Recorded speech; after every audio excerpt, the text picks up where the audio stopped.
The world is longing for artists of faith to arise and make a difference. Whether you are a poet, writer, painter, sculptor, architect, musician, dancer, actor, that is, involved in the arts in any way, you are wanted and needed. Learn what message Pope St. Paul VI has for you in this first episode of Faith and the Arts.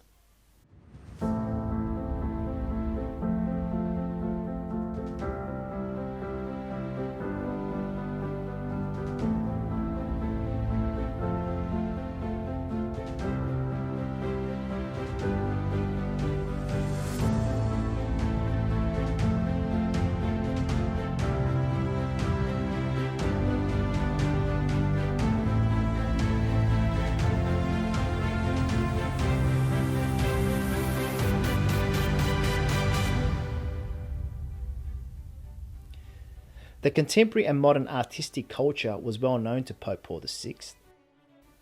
He was a lover of art, and one of the first things he did as Pope was invite artists to the Sistine Chapel for a Mass. It was his way to open up a dialogue with them. In his homily, the Pope called for a unity, a friendship between the Church and her artists. "We need you," he said. "Our ministry needs your collaboration." Artists have that ability, that gift of transmitting the invisible world in accessible, intelligible formulas.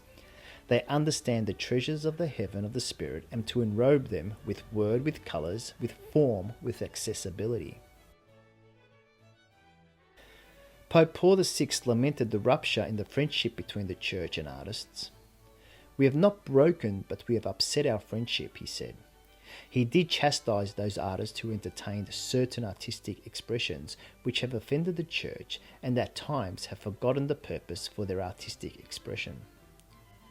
He said, "You have abandoned us a little. You have gone far away to drink from other fountains in the still legitimate search to express other things, but no longer ours."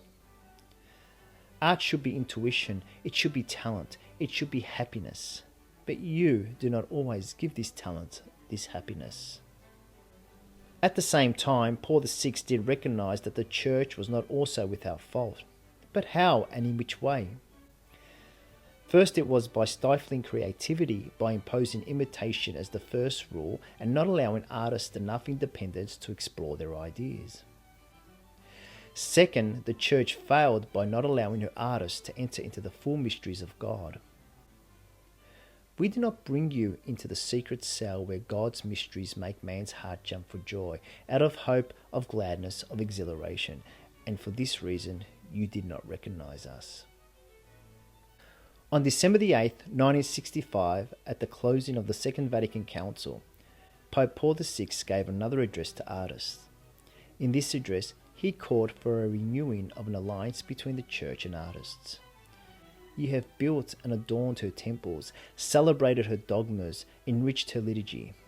You have aided her in translating her divine message in the language of forms and figures, making the invisible world palpable. Today is yesterday. The Church needs you and turns to you. She tells you through our voice. Do not allow an alliance as fruitful as this to be broken. Do not refuse to put your talents at the services of divine truth. Do not close your mind to the breath of the Holy Spirit." He concludes, "This world in which we live needs beauty in order not to sink into despair. It is beauty, like truth, which brings joy to the heart of man and is that precious fruit which resists the wear and tear of time, which unites generations and makes them share things in admiration. And all of this is through your hands. May these hands be pure and disinterested. Remember that you are the guardians of beauty in the world.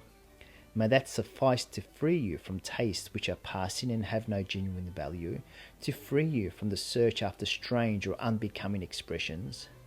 Be always and everywhere worthy of your ideals, and you will be worthy of the Church which, by our voice, addresses to you today her message of friendship, salvation, grace, and benediction."